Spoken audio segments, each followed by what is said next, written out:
Modern life provides high levels of physical safety, yet sitting in a secure, climate-controlled building surrounded by thousands of neighbors can still trigger a sense of profound isolation.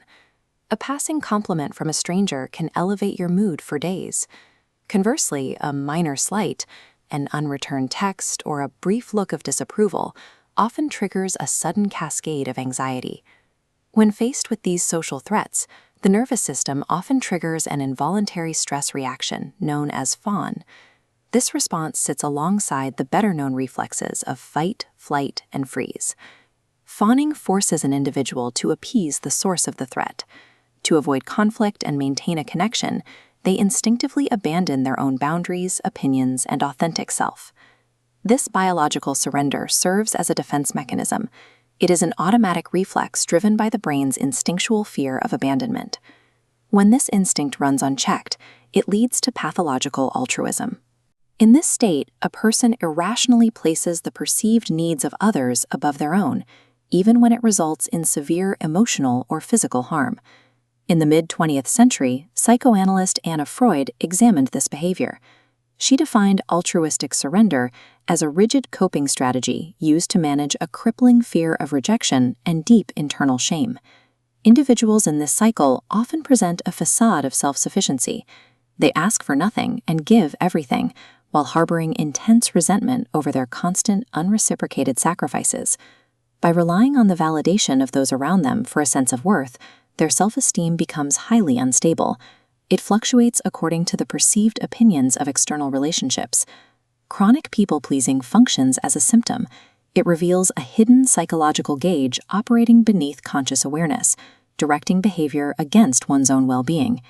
In 1995, researchers proposed Sociometer Theory. This framework defines self-esteem as an internal monitor that constantly calculates your relational value to the people around you. This gauge scans the environment for social cues. If it detects a drop in social standing, it immediately sounds a psychological alarm. This distress compels a behavioral correction, like an apology, to prevent expulsion from the group. This psychological monitor relies on specific brain hardware. Neuroscientists have identified the exact neural pathways that track social standing and enforce behavioral changes. The sudden drop in self-esteem that follows an awkward social encounter occurs because your brain tracks social devaluation in real time. To locate the system, neuroscientists use an experiment called cyberball. Participants lie in an fMRI scanner while playing a digital game of catch. After a few minutes, the other players purposefully exclude the participant. The scans reveal that social exclusion activates the anterior insula and a dorsal anterior cingulate cortex.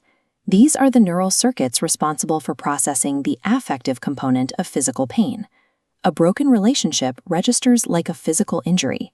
Conversely, social acceptance and positive feedback activate the ventral striatum. This places social approval within the brain's core reward circuitry. Rejection causes physical agony, while acceptance delivers a biological reward. This need for approval operates on the same physiological pathways as a chemical addiction. To understand this wiring, we must look back 40,000 years. In the wilderness of early human history, the environment was lethal. Early humans lacked thick hides or sharp claws. They survived exclusively through cooperation, sharing labor, hunting, and protection within a tight-knit tribe. Surrounded by apex predators and brutal winters, being cast out of the group meant more than hurt feelings. It was a guaranteed death sentence. Natural selection favored individuals whose brains registered physical pain upon rejection. Those who felt this distress fought to stay in the group and survived. Those who did not care about their standing simply wandered off. In the prehistoric world, social approval determined physical survival. Today, we live in an era of material abundance, yet our biological hardware remains optimized for survival conditions that no longer exist. Modern technology has industrialized this ancient instinct. Social media platforms hijack the sociometer, tricking the brain into treating every notification or digital slight as a tribal judgment. Counteracting this reflex requires what psychologist Abraham Maslow termed healthy selfishness. This involves the conscious prioritization of your own growth, health, and freedom over the demands of the crowd. Practicing healthy selfishness allows for the establishment of clear boundaries. It builds the resilience needed to act authentically without the ancestral fear of being left behind. The distress of rejection is a biological signal designed to keep the species alive. Recognizing this root offers a path to reclaiming your own life.